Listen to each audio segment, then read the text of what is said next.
Welcome into a midweek edition of Believe in Panthers here on Believe Podcast Networks, powered by FanDuel, the fine folks over at FanDuel. Desmond Johnson in the house with the Panthers' all-time leading rusher, Jonathan Stewart, and special guest, former NFL wide receiver and co-host of Believe in Patriots, Chris Hogan in the house with us, helping us preview Panthers-Patriots, 1 o'clock p.m. on Fox this upcoming Sunday. Chris, what's going on, brother? How you doing, man?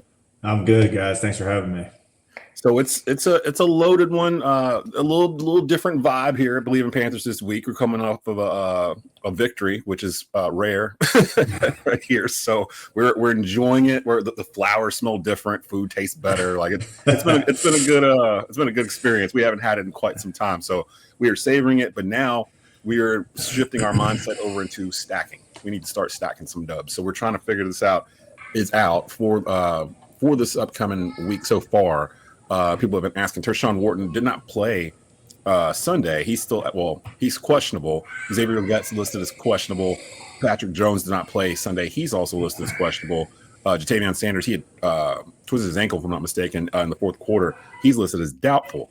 I wanted to ask both of you guys, former NFL players, me being the fan, I'm reading this on the ESPN site, and it's got it's like color coded with like questionables like in yellow, doubtfuls like in yellow, injured reserves in red. What is the difference between questionable and doubtful on the injury report in the NFL? Or is there a difference? Is it all just like a mind game, like with the coaches and whatnot? I mean, it depends on the staff, in my opinion, right? Each staff is different as far as, how they view the player and how they grade, guys' injuries. I know for me, I was always questionable. And if I was questionable by Friday, that meant I was playing.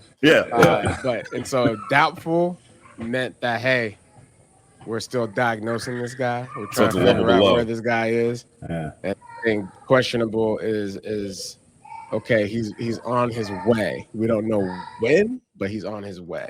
He might play. He might there's not. There's definitely a progression there, but I don't know how it is in New England.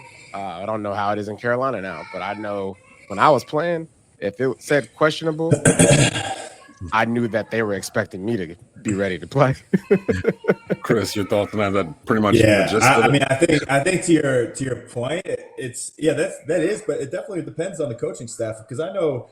Listen, Gronk, Brady, Julian, all those guys, even if they got nicked up, went down, or went into the 10 or something like that, if it was questionable that Gronk was going to miss a Wednesday or a Thursday, he'd roll him out there, right? And he'd be in there in the media portion of practice, even if he was still getting treatment, just to say, okay, Gronk has a chance of playing, right? So like the other team's got to prepare for this guy. We did it this week. Braves did it this week with Christian. They got him out there in the beginning of practice. Hamstring's not quite there yet, but then okay, well, if you're, the Steelers, you got to prepare for a guy like Christian Gonzalez to kind of be out there, and how that is going to change the whole, how they call defenses. So there's definitely a little mind games to it. I think that the coaches probably play. Doubtful to me is like guys hurt, and there's not a good chance that he's going to play in that game. You just sparked a memory for me, but it felt like Belichick put Tom Brady on the injury report like every week or something like that. Like it was like every week he was questionable, and that became like a running joke, like kind of league, like, oh well, there's Brady on the injury report. But then he played like a billion games, so like it never really came to fruition. And then of course the guys that are on injured reserve for the Panthers, what we talked about last week: Austin Corbett, Robert Hunt, and two defense or offensive lineman. Robert Hunt actually had surgery on a torn bicep last week. He's basically ruled out for the season, so he's pretty much done for the year.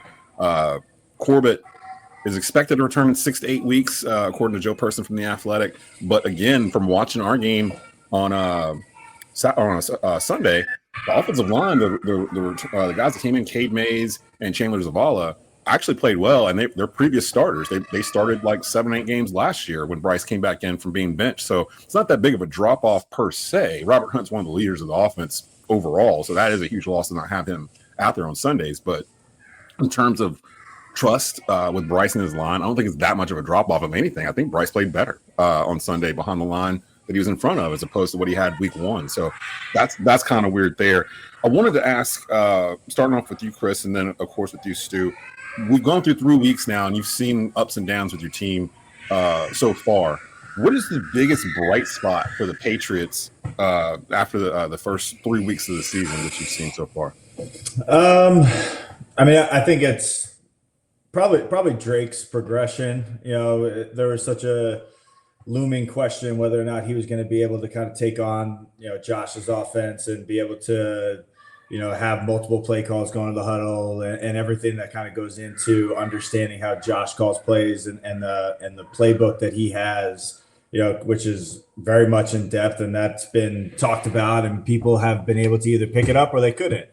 So I think Drake, in my opinion, after these first 3 games, he's been playing really well. I mean, listen, statistically, he's one of the better quarterbacks in the league right now.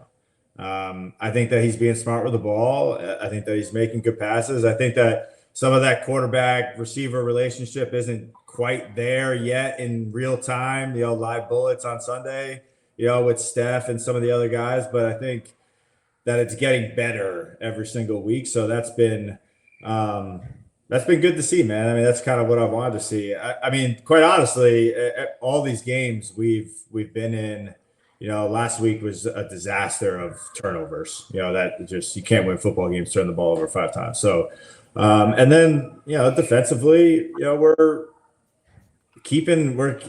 holding guys accountable, and we just there's some little, you know, can't get off the field in 3rd and long, right? Yeah, we're giving up chunk plays. Or, I mean, we held Aaron Rodgers to 7 points for 3 quarters, really, last week. So there's been a lot of good things. I think that it's just this is a much better New England Patriots football team than they've had in the last couple of years.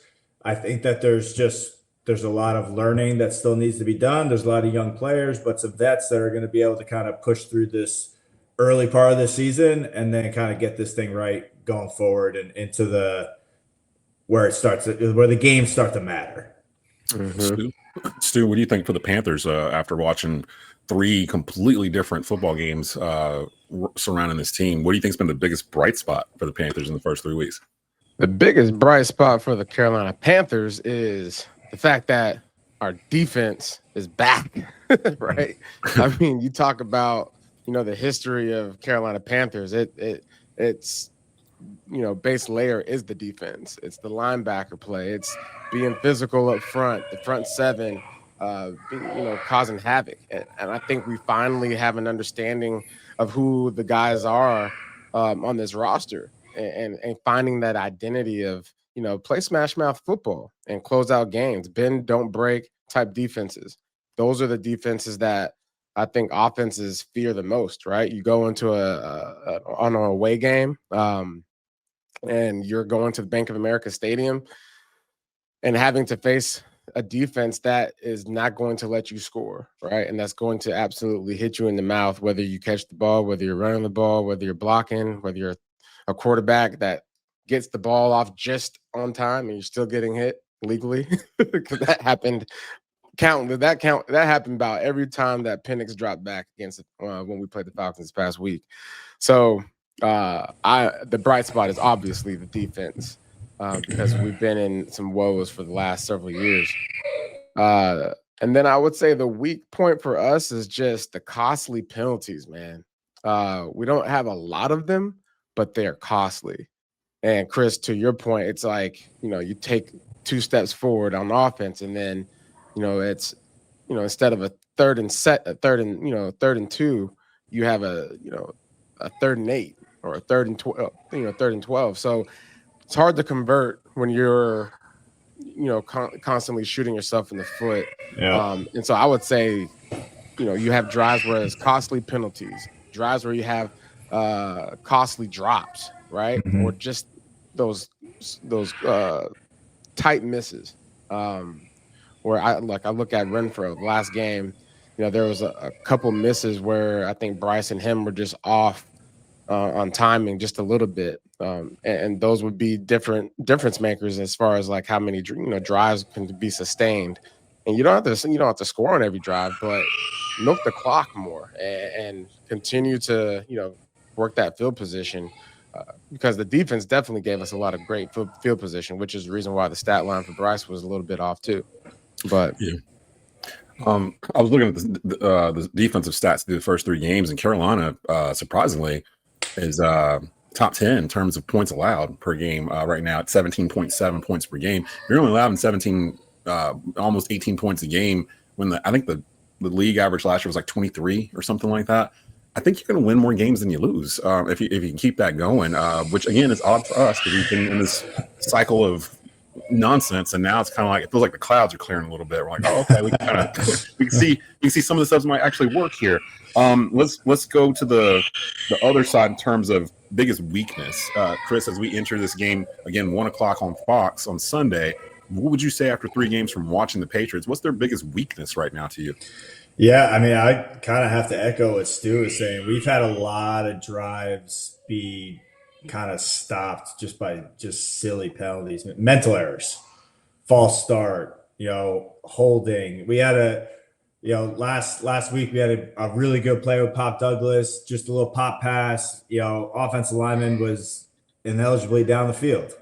Stuff that those are like, stuff that you walk through, stuff that you've gone through over the week. They probably didn't mess up, but you get into a game situation and you kind of get a little ahead of yourself. So, and then obviously the turnovers. I mean, we've been okay in the prior weeks, and then last week, I mean, the ball was on the ground, interceptions. It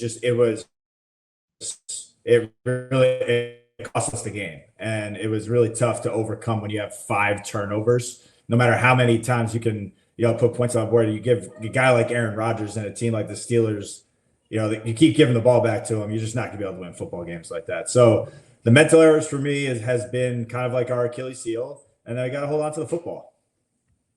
Stu, I think we're probably going to say the same thing for the Panthers. I already said you already said the weakness. Yeah. It's definitely that. When you're the good thing is for the Panthers, the defense is playing good, right? So if you can play that type of complementary football every now and then, but eventually you got to tighten up. When you're playing good teams, you can't shoot yourself in the foot on offense. I mean, you look at last night, the Baltimore Ravens and the Detroit Lions. Detroit got out of there 38-0, but the costly, mental things, right? They had some penalties on both sides of the ball, right? Kind of, going back and forth, giving each other presents.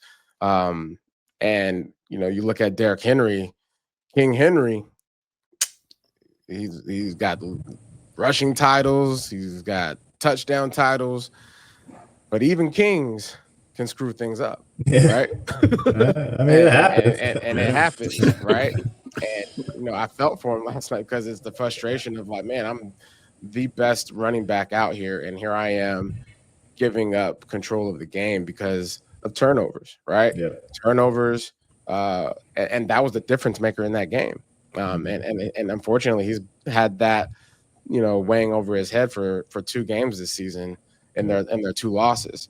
So you cannot turn the ball over, but you can also not miss opportunities because of penalties and dropped and mental mistakes, because those are obviously, converters to turnovers on downs, right? And so, yeah.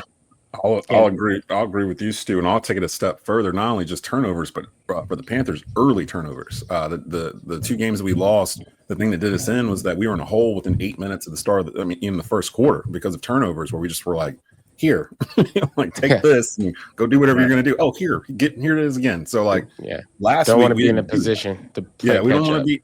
I feel like if the Panthers can play their game without being down in the very, very beginning and actually play off the script, they're okay. Like they kind of know what they are. And for us as fans, we didn't know what their identity was because we hadn't seen it, because they had been playing from behind the first 2 weeks of the season. And you got Bryce Young out there throwing the ball 55 times or whatever.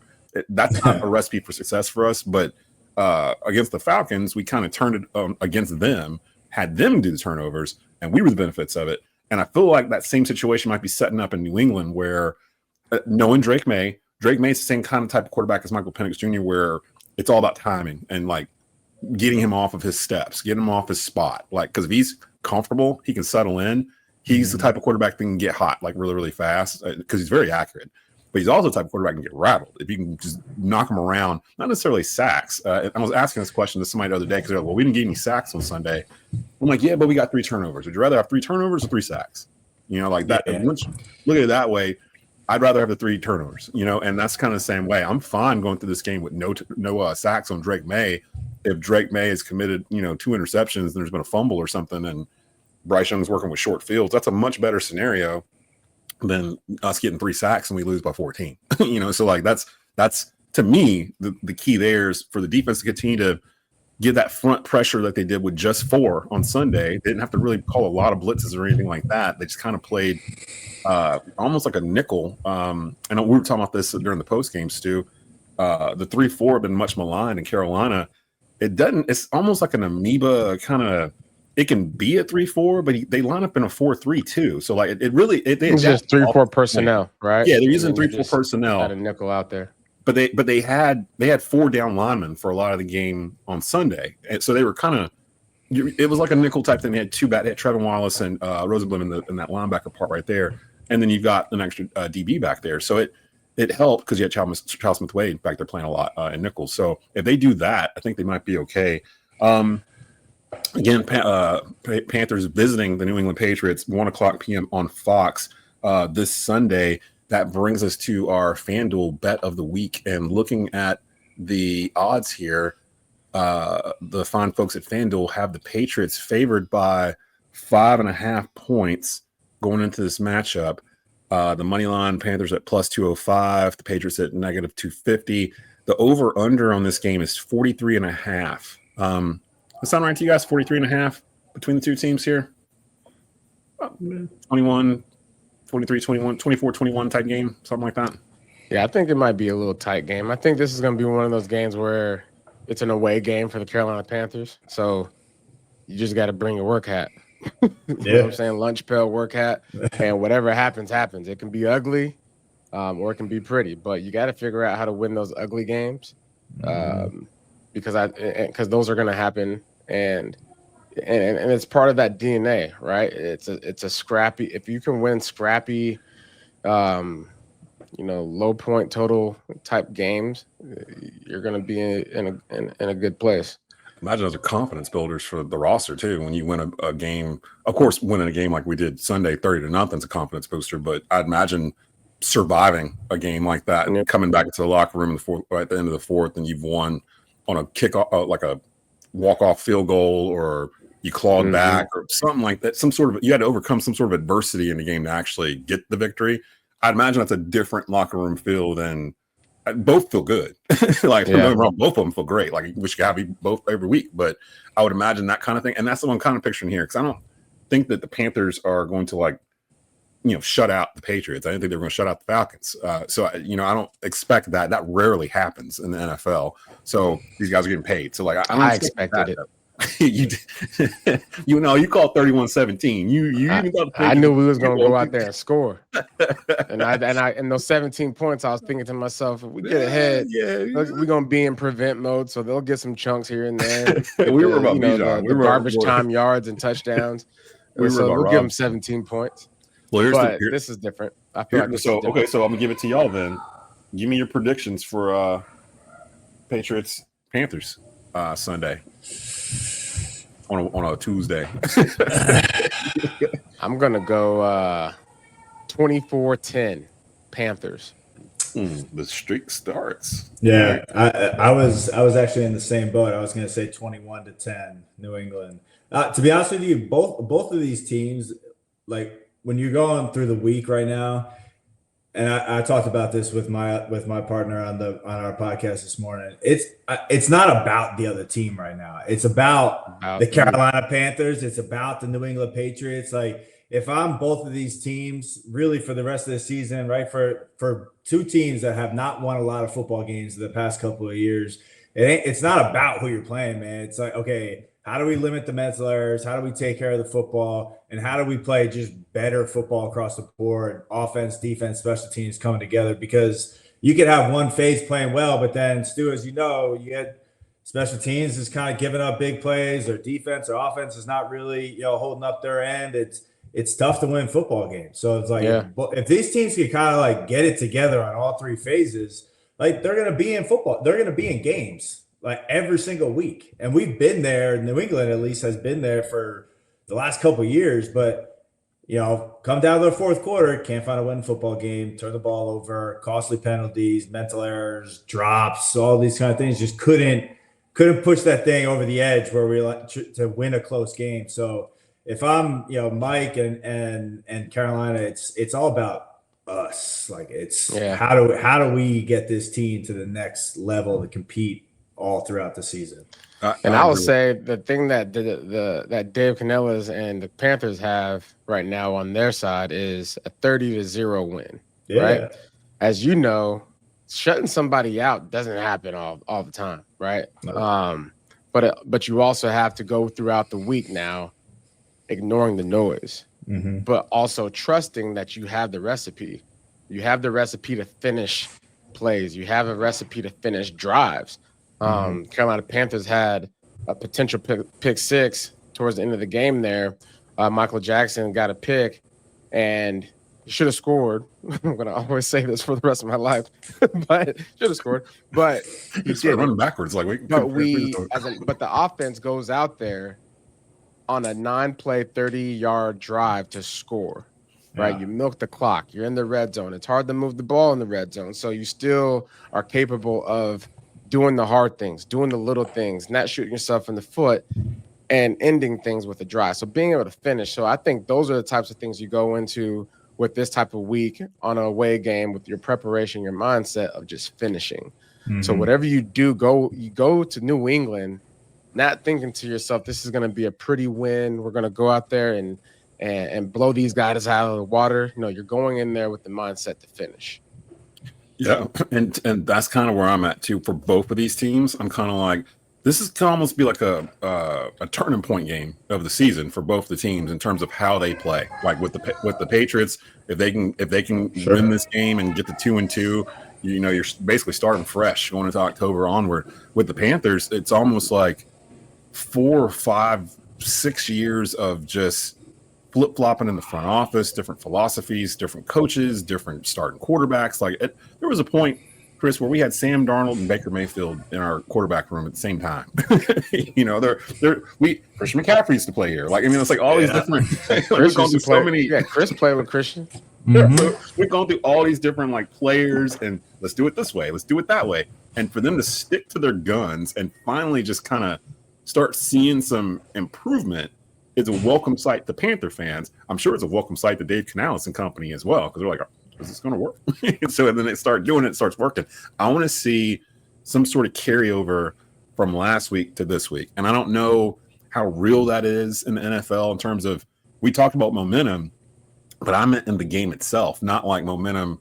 We've seen it where a team can start to roll over the course of a season. But how real is it where the game from last week, whatever you did in it, positive or negative, carries over to the next week? Because some people believe it does. Some people believe that's BS and it doesn't work at all. Do you guys feel like there's a thing called carryover from game to game in the NFL?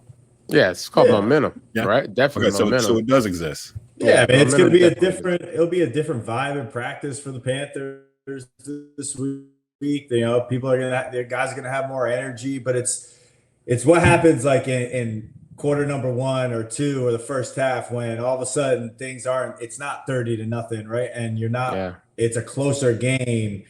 How do they respond to that sort of thing, right? That's the difference between the good teams in this league and the not so good teams in this league. The good teams are going to be able to respond to that. They're going to be respond to anything. They get down, whatever it is, it doesn't matter. They kind of just look at it in the face. They deal with it. They trust their gut and their instincts, and they just go out there and keep playing and find a way to win in the fourth quarter. That's been the difference, man. Yeah. Right? Look at Kansas City last year. How many close wins did Kansas City have last year? Right, but 8 of them. Yeah. It wasn't pretty, but they found a way to win football games, and then they find themselves in the Super Bowl. So that's New England hasn't been able to do that, no matter what. Carolina hasn't been able to do it. So if you can kind of build off this momentum, but then be able to kind of deal with whatever happens in a football game and find a way to win. you got to execute.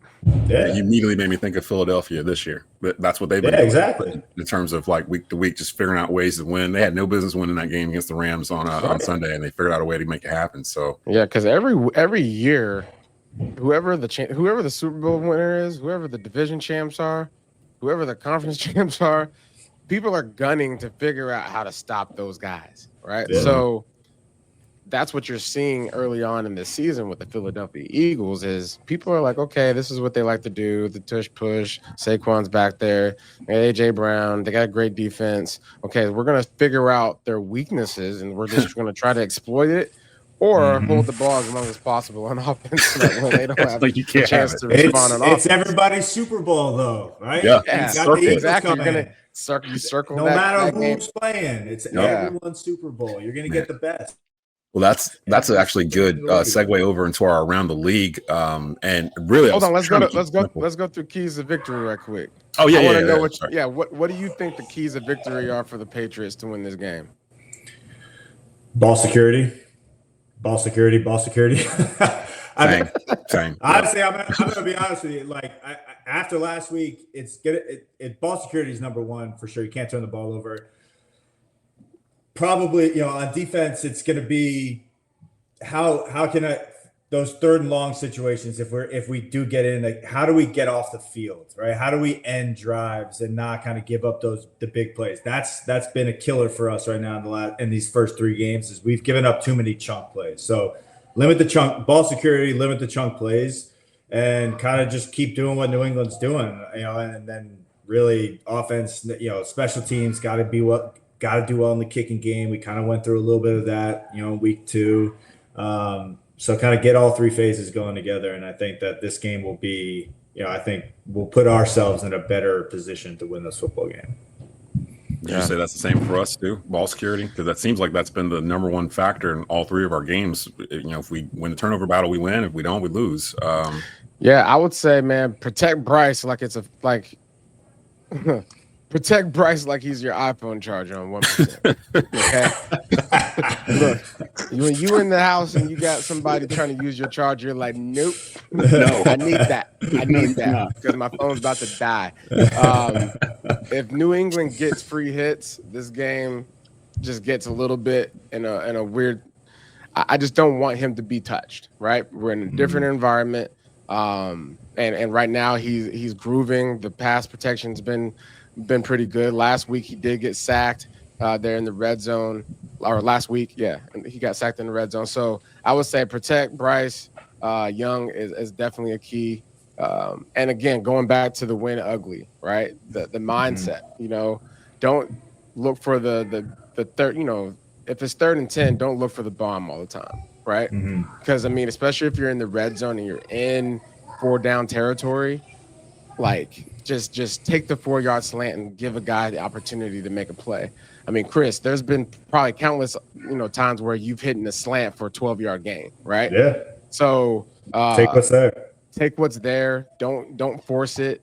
And live to see the next down, right? Because the next down, especially in those situations, whether you punt it away, that's field position shift, and just live there. But punch first, don't react, right? Yeah. I think defensively, play your game. I think the defensive line, the front 4 there, they did a spectacular job last week, and just continue that momentum so that way our secondary can be able to play free, right?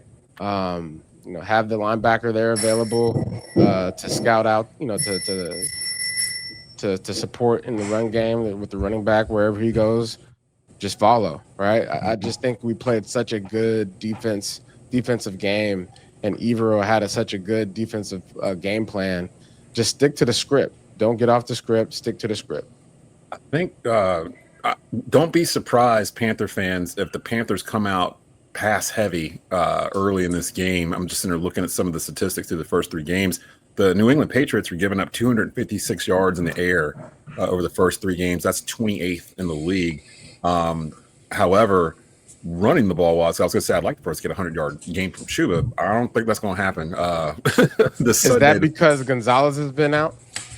Yeah, he's been we've been missing him on the field for sure. I mean, I think a lot of some of that yardage is those big chunk plays. I mean, we gave up a huge chunk play to Tyreek, against the Dolphins. We gave him up, those third and 12, 15 plays where you're like, okay, cool. Like, we're going to be able to get off the field. They're going to punt the ball away. And then we give up a big chunk play. So having, if we can get Christian back out there, that changes kind of I think the mindset of the defense a little bit, and he'll help a lot, but that's kind of unclear whether or not he's going to be out there on Sunday. Maybe tough sledding for the Panthers to run the ball on Sunday. The Patriots only allowing 60 yards a game on the ground. That's good for second in the NFL, behind only the Cleveland Browns, who for some reason have a Super Bowl caliber defense, but have 5 quarterbacks and can't figure out what to do offensively. So we'll leave Cleveland alone. Around the league, real quick before we get out of here, biggest surprise 3-0 team at the right now. Just to give you the list of the 3-0 teams right now: the Buffalo Bills are 3-0, Indianapolis Colts are 3-0, the Los Angeles Chargers, the Philadelphia Eagles, Tampa Bay, and the San Francisco 49ers. All of those teams 3-0. Out of that group, which one's the biggest surprise to you guys? Daniel Jones. Danny Dimes. Indiana Jones. They got a new name now. Indiana Jones. Getting killed in New York. Yeah. And then all of a sudden he goes to Indy and the guy looks like all pro quarterback. I mean, yeah. It's New York. I mean, Giants, Jets. I mean, they can't win, man. You get rid of Saquon, he goes out there and has one of the best years a running back could possibly have. That was their fault. Yeah, I don't even get rid of get rid of Daniel.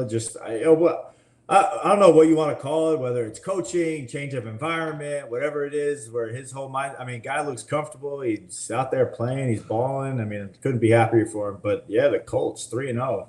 Yeah, Colts 3-0. Got Jonathan Taylor back there. So he basically went to a team with a better offensive line, in my opinion. Totally, yeah, right? totally. Yeah. You talk about a guy. Yeah. You talk about a guy that was struggling in New York, but they were struggling trying to find an offensive line. Mm-hmm. Saquon was able to do what he did in New York with a terrible offensive line. Yeah. And so, he's comfortable there in Indianapolis, and then. Yeah, I think the owner, she's over there doing her thing. She's probably got who knows, man. It'll be interesting to see kind of how this all pans out. Maybe it does take for an owner to put on a headset and hold people accountable a little bit. But kudos to them and Daniel. Daniel's a home Charlotte guy, Charlotte kid. So it's good seeing him having some success. Because I was actually he was struggling down there or over there in New York. I was actually going to go with San Francisco. Not that I'm not surprised that Indianapolis is 3-0, but San Francisco is hurt. Like their stars are like hurt. You don't have Brock Purdy; he's out indefinitely. You don't have Kittle; he's out.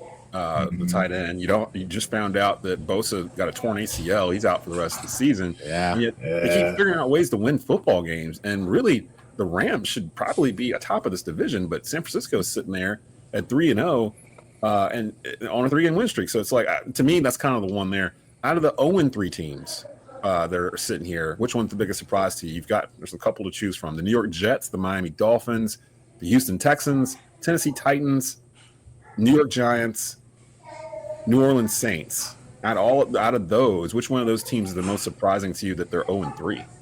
Texans for me. Texans. Yeah. They've been playing good football, man, for the last couple of years, and now it's not going great, and they can't win football games. So that's a surprise that they're 0-3. Gotta imagine they find a way to start winning football games. But Stu, you remember the conversations, the CJ Stroud versus Bryce Young conversations from 2 years ago, where everyone was basically pointing at Carolina? Yeah, we had all those conversations. Yeah, and I also saw a meme where he was talking to Caleb Williams, and they said ever since he talked to Caleb Williams after the game, it's been downhill for my guy. And so you want to give advice, make sure you follow up now. Caleb Williams looked nice. Well, he's playing the Cowboys defense, but Caleb Williams put on Sunday. Yeah, I turned to that game when we were done. Everybody want to give him a hard time, even us. The Bears actually put it on the Cowboys on Sunday. I'll go off the grain and say Miami. Miami's got enough offensive talent where it doesn't make sense to me that they're 0-3. that almost feels like a situation where something else is going on internally with the team, and we'll find out with Mike McDonald and all, kind of the head coach. Maybe he's losing the team. We've heard rumbles that they had a team meeting like after week 1 or week 2, which normally doesn't happen. So I'd probably go with Miami there. Yeah, Miami too hot right now, man. They got too much going on out there. Yeah, Too many distractions. Got the weather, got the beach. I wouldn't be surprised. Hey, keep this in mind. I would not be surprised if things go a certain way if Tyreek Hill finds himself in a Kansas City Chiefs uniform before the season's over with. Hey, that might be the saving grace. If that happened, boy, look, the NFL ain't. Well, they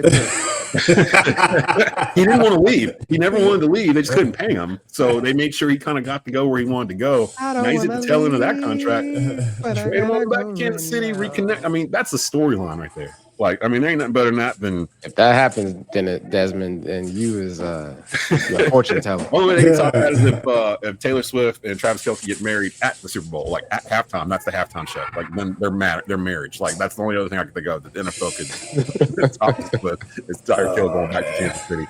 Stu, you got a take for the week? Anything you saw in the world of sports or outside the world of sports you want to dig into before we get out of here? Man, let's talk about these field goal blocks.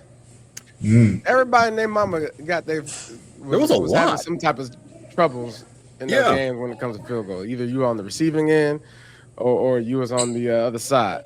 But look, it's the 3rd week in the season. Actually, it's going into week 4. So I'm gonna need y'all to tighten up on special teams. There was like 5 blocks, bro. There was a lot of them. 5 blocks this week. Even in the kicking, even in like kickoffs, man. Like you would expect that they'd have this thing figured out, but week after week, it's penalties. You're just giving guys realistically, they're starting at midfield. You're giving them this. Yeah. You know what I'm saying? Like, I get it. There's the landing zone and where the ball's got to go, but like, I hate it. You got to be able to, you have to like figure this out, bro. At some point. I hate the new kickoff rules. I'm like, I all don't like it. It's too much. The main part I don't like is you have to announce an onside kick. Like that just completely eliminates it out. I think. Although Carolina got one 2 weeks ago after announcing it, like when we were trying to come back. I don't know. There's something about the whole. You got to get it here. If it's in the end zone, then it starts here. Kick it out of bounds, it starts here. You got to do this and that. It's too much. It's too much. And then the with the field goals getting blocked. That seems like that's happening more often than not lately in terms of big moment. Like somebody's gonna get a big call in there and knock it down. And we've seen a lot of people miss field goals too. Atlanta missed their first 2 field goals on Sunday against us from midfield, pretty much after they cut their kicker 4 days before. So I mean, special teams super important. The teams that win games are usually the teams that are really good at special teams also. And then I got one more take about Baker Mayfield. Whoever plays him before we play them, make sure y'all tone it down, man. Don't be talking junk to him. Don't get him all fired up, man, because when y'all fire this man up, he just goes out there and just proves everybody wrong. So chill out with Baker Mayfield before we play him, because we don't want him coming in here He's very feisty and ready to go. He's a very feisty individual. At Tampa Bay 3-0. Like I don't know if we're heading towards the Eagles and Bucks in the NFC title game or whatnot, but again, these are people that pass through Charlotte. Like literally, Baker Mayfield was the starter here for a bit. Sam Darnold started us off 3-0. But it wasn't that long. It was 2022, and now he's in Seattle. Led Minnesota 14 wins last year. Baker Mayfield's won 3 straight conference or divisional titles in Tampa after we were like, "Going to get out of here." Like it's crazy to me how we come across these former players every week, and I'm like, man, you were here. You were here for a couple of years, and we just didn't use you right. Before we got into all that stuff, though, I wanted to ask you, Chris, because I know that you've played for the hooded one, Bill Belichick, and everybody that knows me knows that I'm a huge Carolina Tar Heel fan. We're kind of going through it, trying to figure this out. It almost felt like Bill was almost kind of checked out during some of that game versus Central Florida. Give me your thoughts on your experience underneath him, and do you think, honestly, in your heart, this is going to work? Being a college head coach. I hate to spoil your expectations. It doesn't seem. I mean, listen, man, I played for Bill. I loved playing for Bill. He was one of the toughest coaches I've ever played for, but he prepared us. I mean, he's 24/7 football. That just doesn't seem to be the case, down in UNC. There's just so many things that are just out of character that for him with, his the girlfriend and the media and social and all, all the stuff that he kind of preached to us for so many years. And it just seems to be different. So, I don't really know where his mindset is at and how much, what he's putting into this. I mean, obviously no one wants to go up, coach a football team and lose games, but it just doesn't seem to be the same Bill Belichick that was coaching in New England for so many years. Still, I'm just gonna keep it a buck. But he is just hanging out, dog. And Billy, he's just living his life. That's just kind of think I want to go and have a college experience, right? And whatever happens, happens. Right. Chris, to your point, man, I think you're absolutely right. I think people go through phases in life, no matter who you are, right? And I think Bill Belichick, we think he's a robot. We think that, for so long he's been one type of way. And once you retire, I know for me personally, once you retire, your mind, whether it's 2 months, a year off, whatever it is, your mind goes into this whole new world of experiences. And so I think for him, the old Belichick is long gone. I think he had gone right before he left New England, to be honest. It felt like those last couple of years. It kind of once Tom Brady got up out of there, he was like, all right, look, it's time to make a shift. I mean, we even saw with Tom, right? I mean, after Tom left New England, he kind of became this different people got to see a little bit more of like a different perspective of like Brady, outside of football, being a football player, that he really, Belichick kept everything so under wraps in New England. You weren't allowed to do this or say that, and but like you said, it's a different phase of his life, man, and this is what he's going with. I mean, people haven't seen this side of Bill. This might be the real Bill Belichick that we're all seeing right now. It's crazy to me that he was able to land a college girlfriend before he was able to land a college quarterback. I feel like for his team, it's like I can't figure this out. Priority number one. Right. Live your life, man. Live your best life, bro. Ain't nobody complaining over here. Speaking of Bill and Brady, I gotta ask you this question, Chris. If we had to basically say who was the reason for the dynasty, was it Brady or Bill? Ooh. I know you've probably been asked this question, but I'm gonna ask it. Brady. Yeah. I want to know why. It's a loaded question. It is. But at the end of the day, the guy that was out there winning football games, the guy that guys came to New England to play with or to play for, like Bill recruited guys. He brought in good players, but guys wanted to come to New England to play with Tom. Right. And Tom, I'm not going to say that Bill leveled up the level of playing for everyone, which he did in some way, shape, or form, like just how he prepared people and the whole fear factor over there. If you don't do your job, like you're out, which was real. Like you definitely felt that in that building. But with Tom, I mean, he leveled up everyone. So you could argue both ways, but I think at the end of the day, Brady is the reason, they won all those championships and won all those games, and they kind of solidified themselves in history, right, in the NFL of one of those, winning dynasties that were just such good football teams.